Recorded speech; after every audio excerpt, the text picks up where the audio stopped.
Good morning. आज की class में हम अलंकार टॉपिक जो आपके बोर्ड एग्जाम के लिए इंपॉर्टेंट है और 2 नंबर का इसका क्वेश्चन आता है उसके बारे में हम चर्चा करेंगे। सबसे पहले हम बात कर लें कि अलंकार का क्वेश्चन आएगा किस टाइप से, ताकि हम पढ़ाई भी उसी हिसाब से करें, क्योंकि किसी भी टॉपिक को स्मार्टली पढ़ाई करना जरूरी होता है। ऐसे तो हम पूरे अलंकार इतने पढ़ लेंगे, लेकिन आएगा कैसे क्वेश्चन, सबसे पहले उस पर चर्चा कर लेते हैं। आपको क्वेश्चन मिलेगा वहां फिल इन द ब्लैंक्स में, रिक्त स्थानों की पूर्ति करो। उसमें प्रश्न मिलेगा आपको जिसमें या तो आपको परिभाषा पूछी जाएगी, मतलब वो उसकी परिभाषा लिख देगा और वहां ब्लैंक छोड़ देगा कि ये कौन सा अलंकार है, इसमें ये कौन सा अलंकार की परिभाषा है। तो एक तो वो लिखना है। इसका मतलब हो गया कि आपके टॉपिक में जो 9 अलंकार जुड़े हुए हैं उनकी परिभाषा याद करनी है आपको। दूसरा है कि पहचान, आपको पहचानना आना चाहिए। कोई भी उदाहरण देके पूछा जा सकता है कि ये किस अलंकार का उदाहरण है, तो आपको पहचानना आना चाहिए कि ये अलंकार जो आपने परिभाषा उसकी रटी है वो रटना नहीं है, उसको समझना है, ताकि आप किसी भी एग्जाम्पल पे सटीक आपकी परिभाषा जिस पे भी बैठेगी आप तुरंत उसको पहचान जाओगे कि कौन सा अलंकार है। तो आइए शुरू करते हैं। सबसे पहले अलंकार की परिभाषा देख लो। देखो, साधारण शब्दों में अगर हम कहें तो अलंकार किसे कहते हैं कि जिस तरह से एक नारी की शोभा उसके आभूषणों से बढ़ती है, वैसे ही काव्य की शोभा किससे बढ़ती है, अलंकार से बढ़ती है। कि अलंकार का मतलब क्या होता है, गहना या आभूषण होता है। तो यहां पर हम, ये तो था साधारण भाषा में। अब जो है हम इसकी थोड़ी व्याकरणिक परिभाषा देख लेते हैं। अलंकार का सामान्य अर्थ क्या बताया है, आभूषण बताया है। जिस प्रकार शरीर की शोभा बढ़ाने के लिए आभूषण धारण किए जाते हैं, उसी प्रकार काव्य की शोभा वृद्धि के लिए अलंकारों का प्रयोग होता है। आचार्य जो दंडी थे काव्य शास्त्र के, उन्होंने क्या बताया, काव्य शोभा करान धर्मान अलंकारान प्रचक्षते। तो जो काव्य की शोभा करते हैं, काव्य की शोभा बढ़ाते हुए दिखाई देते हैं, वो क्या कहलाते हैं, अलंकार कहलाते हैं। अब है एक क्वेश्चन बन गया कि आपको वहां पर अलंकारों के भेदों के साथ साथ अलंकार की भी परिभाषा दी जा सकती है। काव्य की शोभा बढ़ाने वाले शब्द या काव्य की शोभा बढ़ाने वाले कहलाते हैं। तो आपको फिल इन द ब्लैंक्स में क्या बढ़ना है, अलंकार, है ना। काव्य की शोभा कौन बढ़ाते हैं, अलंकार बढ़ाते हैं। अब है उसके भेद। अलंकार द्वारा काव्य में चमत्कार का प्रदर्शन शब्द पर अथवा अर्थ पर, कि शब्दों के माध्यम से भी होता है उसमें चमत्कार और अर्थ के माध्यम से भी चमत्कार होता है। अतः प्रमुख अलंकार कितने प्रकार के हुए, 2 प्रकार के, जिसमें पहला है शब्दालंकार और दूसरा है अर्थालंकार। शब्दालंकार और अर्थालंकार जो तुम्हारे काम के हैं। बाकी एक तीसरा भेद भी है जिसको उभय अलंकार कहते हैं। काव्य में जब शब्द से भी चमत्कार उत्पन्न हो और उसके अर्थ से भी चमत्कार उत्पन्न हो, दोनों जहां काम करे वो उभय अलंकार के अंतर्गत आएंगे। सबसे पहले हम बात कर ले शब्दालंकार किसे कहते हैं। शब्दालंकार नाम से पता लग रहा है कि जब काव्य में शब्दों के माध्यम से चमत्कार उत्पन्न हो जाता है, वहां पर शब्दालंकार होता है। जिस तरह से मैं कहूं, कनक कनकते सो गुनी मादकता अधिकाय खाएं बोराए जग हुई पाए बोराए। कनक कनक मैंने 2 बार बोला, उससे काव्य की शोभा बढ़ गई, लेकिन उनका अर्थ अलग अलग है दोनों का। है पानी गए न उबरे मोती मानस चून, वहां पर आप देख रहे हो कि पानी का प्रयोग मैंने एक बार किया, लेकिन उनका अर्थ अलग अलग जगह अलग अलग निकल रहा है। कहने का मतलब है कि शब्द से क्या हुआ, परिवर्तन हुआ। वो क्या होते हैं, शब्दालंकार होते हैं। अब देखो यहां पर एक शब्द दिया हुआ है, उसको आपको अच्छे से कैप्चर करना है माइंड में। क्या कि कविता में प्रयुक्त शब्द पर आधारित होता है, वहां शब्दालंकार शब्द पर आधारित होता है। यदि प्रयुक्त शब्दों को हटाकर उनका कोई पर्यायवाची रख दिया जाए तो चमत्कार समाप्त हो जाता है। अगर मैं एक लिख दूं कनक और दूसरे में लिख दूं धतूरा, कनक धतूरा ते सो गुनी मादकता अधिकाय, तो कोई चमत्कार नहीं हुआ। लेकिन मैंने कहा कनक कनक, 2 बार बोल दिया, दोनों के अर्थ अलग अलग हो गए, वहां चमत्कार हुआ। तो ये यही कहना चाह रहा है कि अगर आप उसमें उसकी जगह पर्यायवाची रख दोगे ना उसका, तो चमत्कार खत्म हो जाएगा शब्दालंकार में। इस प्रकार शब्द विशेष पर आधारित होने के कारण ये क्या कहलाए? शब्दालंकार। एग्जाम्पल मैंने आपको बता दिया है। उसके बाद है अर्थालंकार। वही जो बात शब्दालंकार में है कि शब्दालंकार में किससे होता है? शब्द से चमत्कार उत्पन्न होता है, और अर्थालंकार में किससे होता है? अर्थ से चमत्कार उत्पन्न होता है। वहां यदि प्रयुक्त शब्द उनके पर्यायवाची भी रख दिए जाए ना, तो भी वो चमत्कार क्या रहता है? यथावत बना रहता है। वहां पर पर्यायवाची रखेंगे तो भी कोई फर्क नहीं पड़ेगा, वो अर्थालंकार होता है, उसके अर्थ में कोई परिवर्तन नहीं होगा। जैसे चली आ रही फेन उगलती फन फैलाए ब्यालों की, इसको अगर हम ऐसे कहें, उमड़ रही है फेन उगलती एक फैलाए सरपोसी। अब व्यालोसी, व्याल का मतलब भी सांप होता है, और सरपोसी, सर्प का मतलब भी सांप। अगर मैंने यहाँ पर इसका परिवर्तन कर दिया तो कोई चेंज हुआ? अर्थ तो वही दे रहा है। चमत्कार की शोभा क्या रहती है? वैसी की वैसी ही रहती है, वो अर्थालंकार है। वहां पर पर्यायवाची भी रख देंगे तो भी चमत्कार में परिवर्तन नहीं होगा। तो ये है हमारा अर्थालंकार। अब हम चलते हैं कि शब्दालंकार में कौन कौन से अलंकार शामिल है। वैसे तो आपके जो टॉपिक है लगा हुआ, उसमें आपके 9 अलंकार शामिल है। आपको बस मैं उतने ही पढ़ाऊंगी, बाकी अलंकार तो और भी बहुत होते हैं, लेकिन आपको सिर्फ जो आपके टॉपिक में लगे हुए हैं उन्हीं अलंकारों पे फोकस करना है। सबसे पहला अलंकार अनुप्रास शब्दालंकार का। ध्यान रहे, पहले मैं क्या पढ़ा रही हूं? शब्दालंकार। वहां क्वेश्चन ये भी पूछा जा सकता है कि बताइए, इनमें से 3 तो दे देंगे आपको अर्थालंकार, 1 दे देंगे शब्दालंकार। पूछेंगे कि इनमें से बताइए कौन सा शब्दालंकार नहीं है या है। उसमें एक ऑप्शन ऐसा होगा, तो आपको वो चीज ध्यान में रखनी है। सबसे पहला है अनुप्रास अलंकार। अनुप्रास अलंकार में क्या होता है? वर्णों की आवृत्ति होती है। क्या होती है? वर्णों की आवृत्ति। आवृत्ति का मतलब क्या होता है? हाँ, आवृत्ति है दोहरान। बार बार वर्णों की आवृत्ति होती है। जहां काव्य पंक्ति में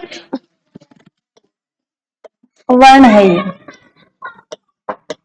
वर्णों की आवृत्ति एक से अधिक बार हो, चाहे उसमें स्वरों की समानता हो या विषमता। स्वर सेम जैसे हो या ना हो, लेकिन वर्ण कहने का मतलब कि मात्राएं कोई सी भी लगी हुई हो उधर, वो फर्क नहीं पड़ता। वो वर्ण वैसा का वैसा होना चाहिए। चाहे लास्ट में किसी के टी लगाओ, किसी के टा लगाओ, किसी के टू लगाओ, किसी के टे लगाओ, उससे फर्क नहीं पड़ता है। वर्णों की स्वरों की समानता हो या विषमता हो, लेकिन एक से अधिक बार जब वर्ण आते हैं तो वहां पर अनुप्रास अलंकार होता है। लास्ट ईयर आपके बोर्ड एग्जाम में इसी का एग्जाम्पल आया था। भगवान भक्तों की भयंकर बुरी भीति भगाइए। यहाँ पर भ बार बार आ रहा है। देखो, भगवान भक्तों भयंकर बुरी भीति भगाइए, बार बार भय की आवृत्ति हो रही है ना। ये यहाँ हो रही है आवृत्ति, पीछे भी हो तो भी कोई फर्क नहीं पड़ता, होनी चाहिए उनकी आवृत्ति, वो अनुप्रास अलंकार होता है। बाकी मैंने आपको कई एग्जाम्पल क्लास में भी बताए हुए हैं। तरनी तनुजा तट तमाल तरवर बहु छाए, सब जाति फटी दुख की दुपटी कपटी न रहे जह एक घटी निगटी रुचि मीचू घटी हूं घटी जगह जीव जतिन की छूटी तटी। ट ट ट बार बार आ रहा है, तो इस तरह से आवृत्ति हो रही है। कहने का मतलब इजी सा ये है कि वहां पर वर्णों की क्या होती है? आवृत्ति होती है, 2 या 2 से अधिक बार। उसके बाद है, ये सब एग्जाम्पल हैं, उदाहरण दे रखे हैं सारे। विभवशालिनी विश्वपालिनी दुख हरती है, भय निवारणी शांति कारिणी सुख करती है। इसमें भी वही है, वह आ रहा है बार बार। ये नी की आवृत्ति हो रही है पीछे, है ना। ये णी की आवृत्ति हो रही है, करती हरती की हो रही है, लास्ट में है। तो इस तरह से आपको अगर 2 बार भी दिख जाए ना, वहां पे भी अनुप्रास होगा ही, और 2 से ज्यादा बार दिख जाए तो भी अनुप्रास होगा। ये रहा, मैंने अभी बताया था तरनी तनुजा वाला। अब अनुप्रास के इतने भेद तक आपके एग्जाम में जाते नहीं है ना वैसे, लेकिन आप फिर भी एक नॉलेज के लिए देख लो। इस अनुप्रास अलंकार के निम्नलिखित भेद होते हैं। इसमें ऐसे होता है ना कि जैसे स्टार्टिंग के वर्ण एक जैसे हुए तो वो दूसरा अलंकार उसका अनुप्रास हो जाएगा, लास्ट वाले हुए तो वैसा दूसरा अनुप्रास हो जाएगा। ऐसे है इसमें। देखो, पहले छेकानुप्रास। अनुप्रास के इस भेद में क्या होता है? एक या एक से अधिक वर्णों की आवृत्ति केवल एक बार ही होती है। जैसे कानन कठिन भयंकर भारी की कै और कै की एक बार हुई, और भय की भी एक बार आवृत्ति हुई। कै वर्ण की और भय वर्ण की केवल दो दो बार ही आए हैं, अतः यह छेकानुप्रास है। अनुप्रास का ये भेद है, छेकानुप्रास। वृत्यानुप्रास कौन सा होता है? जहां एक या अनेक वर्णों की एक से अधिक बार आवृत्ति हो, एक या अनेक वर्णों की एक से अधिक बार आवृत्ति हो, वहां पर वृत्यानुप्रास होता है। जैसे विरति विवेक विमल विज्ञानी।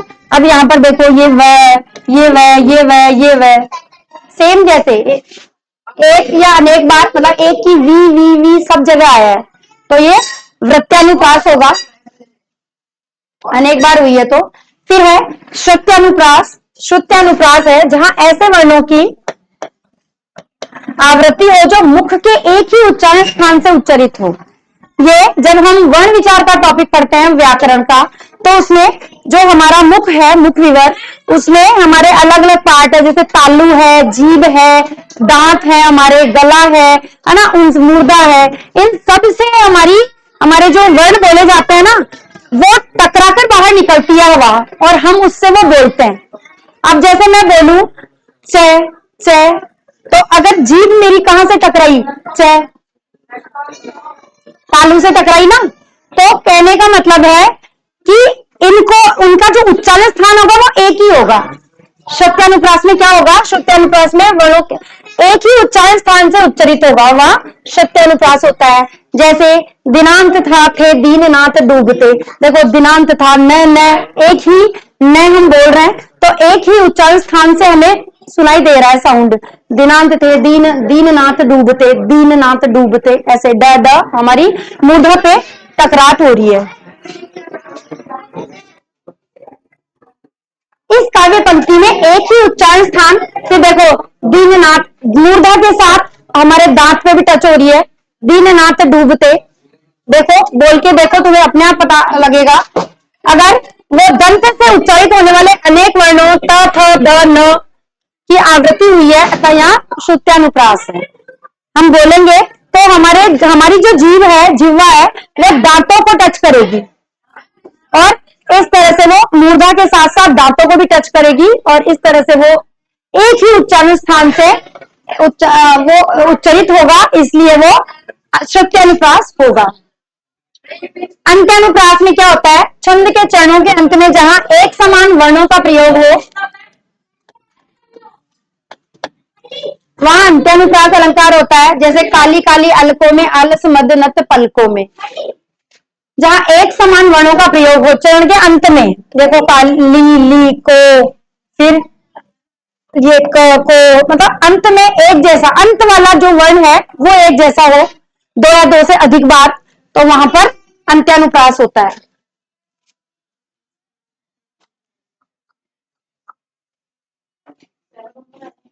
कुछ विद्वान लाटानुप्रास को भी इसका एक भेद मानते हैं। इसमें वाक्यांश शब्दों या वाक्यांशों की आवृत्ति होती है, शब्द सेम जैसे या वाक्यांश सेम जैसे होते हैं, और उनके अर्थ में भी कोई अंतर नहीं होता है, किंतु अन्वय भेद से अथवा वर्ण भेद से अलग वो अर्थ उनका बदल जाता है। जैसे पराधीन जो जन नहीं स्वर्ग नरकता हेतु, पराधीन जो जन नहीं स्वर्ग नरकता हेतु, तो यहाँ पर जो है एक जैसे लग रहे हैं, लेकिन उनके अर्थ अलग अलग हो गए हैं। जैसे वाक्यांश जो के त्यों दोहराए गए हैं, और उनके अर्थ में भी एक समान है, किंतु अल्प विराम का स्थान देखो, यहां पर कहां है? जन के बाद, और यहां कहां है? नहीं के बाद। तो अल्प विराम का स्थान बदलकर अन्वय करने पर दोनों पंक्तियों का अर्थ बदल जाता है, दोनों पंक्तियां अपना अलग अर्थ दे देगी, सिर्फ एक अल्प विराम की वजह से। इसलिए यहां पे कौन सा अलंकार हो गया? लाटानुप्रास। अनुप्रास के भेद है, आपको इतना डेप्थ में नहीं जाना है। हाँ पूछो। लाटानुप्रास देखो, पराधीन जो जन नहीं स्वर्ग नरकता हेतु, वो कहता है पराधीन। पराधीन किसको कहते हैं? किसको कहते हैं पराधीन? पर मतलब क्या होता है? दूसरा, और अधीन यानी उसके अंडर में, यानी दूसरों के अधीन, यानी गुलाम। तो गुलाम जो जन है, यानी परतंत्र जो व्यक्ति है, नहीं स्वर्ग नरकता हेतु, उसको तो स्वर्ग नरक में भी जगह नहीं है, वो स्वर्ग नरक में कहीं नहीं जाने लायक है। कहने का मतलब है कि उसका तो स्वर्ग ही नरक के समान वो जिंदगी जी रहा है, क्योंकि वो क्या है, गुलाम है किसी का।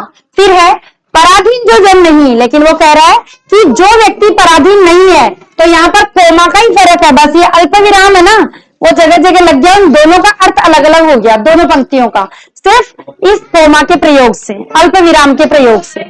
पराधीन जो जन नहीं स्वर्ग नरक का हेतु, कि वो व्यक्ति पराधीन नहीं है जो चाहे स्वर्ग नरक कहां भी रहे, लेकिन किसी के अंडर में नहीं है ना, वो व्यक्ति हर जगह मस्त है, उसको स्वर्ग नरक के लिए कहीं कोई स्थान की जरूरत नहीं है, क्योंकि वो अपने आप में ही स्वतंत्र है, उसके लिए सब कुछ ये धरती ही है।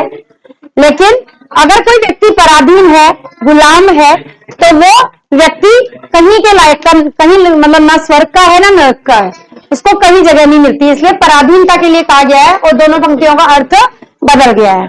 सिर्फ एक कोमा के सेम पंक्ति आएगी, लेकिन एक कोमा लगाने से क्या बदल जाएगा, उसका अर्थ बदल जाएगा। जैसे मैं कहूं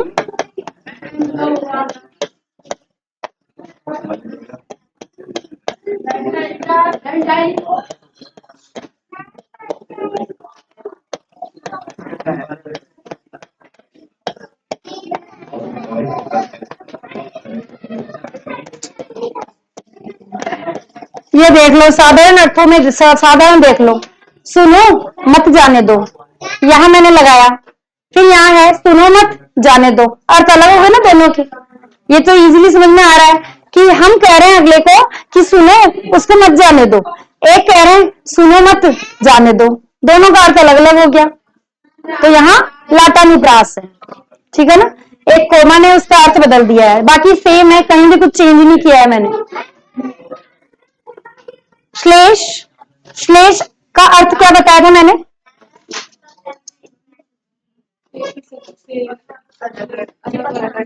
वेरी गुड।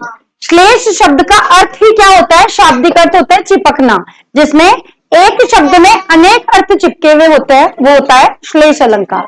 काव्य में जहां एक ही शब्द के एक से अधिक अर्थ प्रकट होकर चमत्कार की अनुभूति कराते हैं, वहां पर श्लेष अलंकार होता है।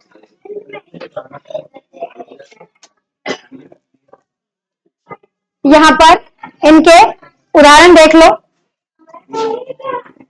बलिहारी नृपकूप की गुण बिन बोलने दे, कहने के यहाँ पर ये गुण शब्द है, इसके दोनों में अलग अलग अर्थ ग्रहण किए जाएंगे। नृप, नृप किसको कहते हैं, राजा को। कूप का मतलब क्या होता है, कुआं। तो यहाँ पर कहा गया है कि राजा के लिए तो क्या है, वो गुण है, और कुएं के लिए क्या है, वो गुण मतलब क्या होती है, रस्सी। गुण मतलब रस्सी भी होती है, और गुण मतलब गुण भी होते हैं। तो यहाँ पर नृप राजा के पक्ष में गुण का अर्थ लिया गया है, और गुण या विशिष्टता, राजा में तो गुण या विशिष्टता, गुण तो वही होते हैं ना जो उसमें कुछ गुण होते हैं, यानी हाँ उसकी विशिष्टता जो होती है वो उसको गुण कहलाते हैं उसके। तो राजा के लिए तो गुण क्या है, विशिष्टता है उसकी, और कुएं के पक्ष में वो क्या है, रस्सी है, इसका अर्थ यहाँ रस्सी है। मतलब एक ही शब्द में, इस शब्द में दो अर्थ चिपके हुए हैं जो अलग अलग अर्थ दे रहे हैं, इसके लिए अलग और इसके लिए अलग। इसके लिए तो क्या दे रहा है, गुण है ना, विशिष्टता, और इसके लिए क्या दे रहा है, अर्थ रस्सी, कि कुआं भी जो है बिना रस्सी के हम उसमें से एक बूंद भी नहीं निकाल सकते हैं, और बिना गुणों के भी राजा पर कोई न्यौछावर नहीं होगा, है ना। बिना गुणों के दोनों की ही पहचान नहीं है, और दोनों का मतलब कुएं पे तो रस्सी का महत्व है, कुएं में कितना भी पानी भरा हो, लेकिन रस्सी के बिना उससे निकाला नहीं जा सकता बाहर। और इसके एग्जाम्पल देख लो, विमलांबरा रजनी वधु अभिसारिका सी जा रही। अब यहाँ पर ये जो शब्द है, इसके यहाँ अलग अलग अर्थ लिए जाएंगे। विमलांबरा शब्द के दो अर्थ भिन्न भिन्न है, एक तो अब यहाँ पर भी इसका अर्थ दो है। कैसे, विमल मतलब स्वच्छ, और अंबर मतलब एक तो आकाश होता है, दूसरा भी अर्थ होता है, जैसे हम बोलते हैं पीतांबर है कृष्ण जी तो विष्णु जी तो, अब क्या अर्थ होता है उसमें? तो पीत तो पीला हो गया, लेकिन अंबर क्या हुआ? तो हाँ, अंबर यानी वस्त्र। और एक है अंबर आकाश, एक तो आकाश से लिया जा रहा है और एक वस्त्र से लिया जा रहा है। वेणी स्वच्छ वस्त्र और स्वच्छ आकाश। आकाश वाली तथा अभिसारिका पक्ष में विमलांबरा का अर्थ है स्वच्छ वस्त्रों वाली। अभिसारिका, अभिसारिका यानी चांदनी रात जो है वो कैसी प्रतीत हो रही है? रजनी, रजनी का मतलब क्या होता है? रात। वधु आप जानते ही हो। तो वो कह रहा है कि यहाँ पर जो विमलांबरा है उसका अर्थ क्या निकला? स्वच्छ अंबर वाली यानी स्वच्छ वस्त्रों वाली। अभिसारिका यानी एकदम चांदनी रात बिखरी होती है ना, तो ऐसे लगती है एकदम धवल, एकदम साफ सुथरी स्वच्छ सा आसमान लगता है उस समय में, चांदनी रात जब होती है, बादल नहीं होते तब। और दूसरा है तथा अभिसारिका के पक्ष में विमलांबरा का अर्थ स्वच्छ वस्त्रों वाली, कि कोई अभिसारिका सी एकदम साफ सुथरे वस्त्रों वाली कोई जा रही है। तो यहाँ पर दो अर्थ ग्रहण किए गए हैं, इसलिए यहाँ पे कौन सा अलंकार है? श्लेष अलंकार। पानी गए न उबरे मोती मानस चून, इसमें भी पानी जो शब्द है एक, उसके अर्थ अलग अलग जगह अलग अलग लिए गए हैं। मानस के लिए लक्ष्य आप बताओ, इसमें कौन कौन से अर्थ लिए गए हैं? पानी गए न उबरे मोती मानस चून। अब इसमें बताओ मोती के लिए क्या है, मानस के लिए क्या है और चून के लिए पानी का अर्थ क्या क्या है?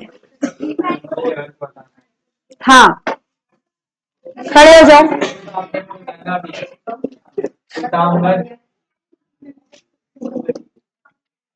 सुनील आप खड़े हो जाओ।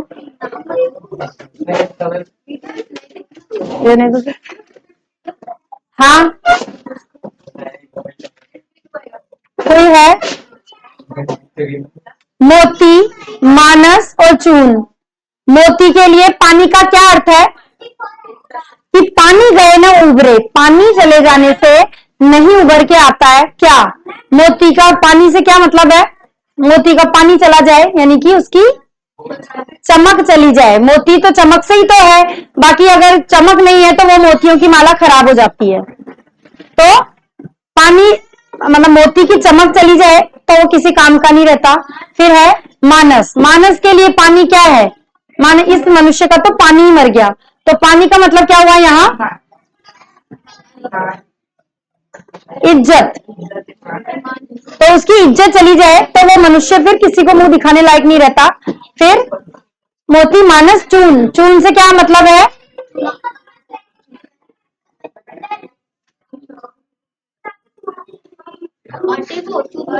हाँ, आटे के लिए और उसके लिए सादा जो जल है उसका प्रयोग। अगर हम आटे में पानी की वैल्यू कितनी है, जितना उसमें डाले और उसकी रोटियां बन जाए तब तक उसकी वैल्यू है। अगर बहुत सारा पानी उसमें डाल दिया गया तो क्या होगा? फिर तो गुलगुले ही बनेंगे, रोटी तो बनेगी नहीं। तो इस तरह से क्या हुआ? श्लेष अलंकार जो इसके काफी और उदाहरण मैंने लिए हैं। मंगन को देखी पट देत बार बार है, चरण भरण ये भी एक एग्जाम्पल है।